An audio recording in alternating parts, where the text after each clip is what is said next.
যুক্তরাষ্ট্রে অভিবাসন কমিয়ে আনতে বা নিরুৎসাহিত করতে ট্রাম্প প্রশাসন ইতিমধ্যে অনেকগুলো উদ্যোগ নিয়েছে। তার মধ্যে অন্যতম হলো গত বছরের আগস্টে বিভিন্ন দেশের উপর ভিসা বন্ডের শর্ত আরোপ করা।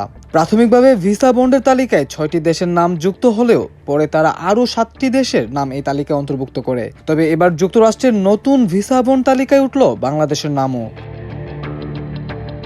বর্তমানে এই তালিকায় রয়েছে বাংলাদেশ সহ বিশ্বের মোট 38টি দেশ।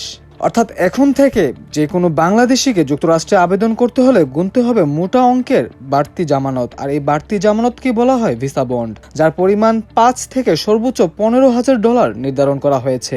এই নতুন দেশগুলোর ভিসা বন্ড কার্যকর হওয়ার তারিখ প্রকাশ করেছে স্টেট ডিপার্টমেন্ট। বাংলাদেশের ক্ষেত্রে এটি চালু হবে আগামী 21শে জানুয়ারি। তবে যারা পর্যটক বা ব্যবসায়ী হিসেবে ভিসা আবেদন করবেন তাদের ক্ষেত্রে এই নতুন নিয়ম প্রযোজ্য হবে। শুধু তাই নয়, যুক্তরাষ্ট্র থেকে বিশ্বের যে কোনো দেশে রেমিটেন্স পাঠাতে নগদ লেনদেনে প্রতি $100 অতিরিক্ত $1 কর চলতি বছরের প্রথম দিন থেকে কার্যকর হয়ে আসছে। ফলে নতুন বছরের শুরুতে রেমিটেন্সের উপর নতুন কর আরোপ এবং ভিসা বন্ডের তালিকায় বাংলাদেশের নাম, সব মিলিয়ে এসব উদ্যোগ যেন নতুন করে বাংলাদেশের জন্য চাপ হিসেবেই দেখছেন কূটনৈতিক ও অর্থনৈতিক বিশ্লেষকেরা। এছাড়া যেসব বাংলাদেশি ভিসা বন্ড জমা দিয়ে যুক্তরাষ্ট্রে ভিসা পাবেন তাদের জন্য 3 বিমানবন্দর নির্দিষ্ট করে দেওয়া হয়েছে। বিমানবন্দর 3টি হলো Boston Logan international airport, John F Kennedy international airport ও ওয়াশিংটন ডোলস ইন্টারন্যাশনাল এয়ারপোর্ট। অর্থাৎ যুক্তরাষ্ট্রে প্রবেশের ক্ষেত্রে বাংলাদেশিদের জন্য এই 3 বিমানবন্দর এখন বরাদ্দ। এর বাইরে অন্য কোনো বিমানবন্দর দিয়ে তারা যুক্তরাষ্ট্রে প্রবেশ করতে বা সে দেশ থেকে বের হতে পারবে না। যদি কেউ অন্য কোনো বিমানবন্দর দিয়ে প্রবেশ করে বা বের হয় তাহলে তা বন্ডের নিয়ম লঙ্ঘন হিসেবে গণ্য হবে এবং বন্ডের টাকা ফেরত পাওয়ার ক্ষেত্রে জটিলতা তৈরি হবে।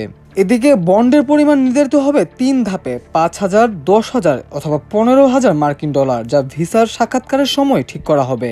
কিন্তু কার কত পরিমাণ অর্থ দিতে হবে তা নির্ধারণ করবে ভিসা কর্মকর্তা। বিশেষ করে আবেদনকারীর ব্যক্তিগত পরিস্থিতি ও ইন্টারভিউয়ের উপর ভিত্তি করে এটি নির্ধারিত হবে। তাছাড়া বেসরকারি গবেষণা প্রতিষ্ঠান সেন্টার ফর পলিসি ডায়ালগের সম্মানীয় ফেলো মুস্তাফিজুর রহমান বলেন, রেমিটেন্স পাঠাতে নগদ লেনদেনে অতিরিক্ত কর অবৈধ পথে প্রবাসী আয় পাঠানোকে উৎসাহিত করার প্রবণতা বাড়াতে পারে। এটা রেমিটেন্সের উপর সরাসরি ধাক্কা। আর ভিসা বন্ড বাংলাদেশিদের যুক্তরাষ্ট্র যাওয়াকে শুধু নিরুৎসাহিত নয় বরং আরো কঠিন করে তুলবে। তিনি আরও বলেন, রেমিটেন্স পাঠাতে কর ও ভিসা বন্ড দুটি বিষয় বাংলাদেশের উপর নেতিবাচক প্রভাব ফেলবে বলে মনে করি। মাল্টিমিডিয়া ডেস্ক, আমার দেশ।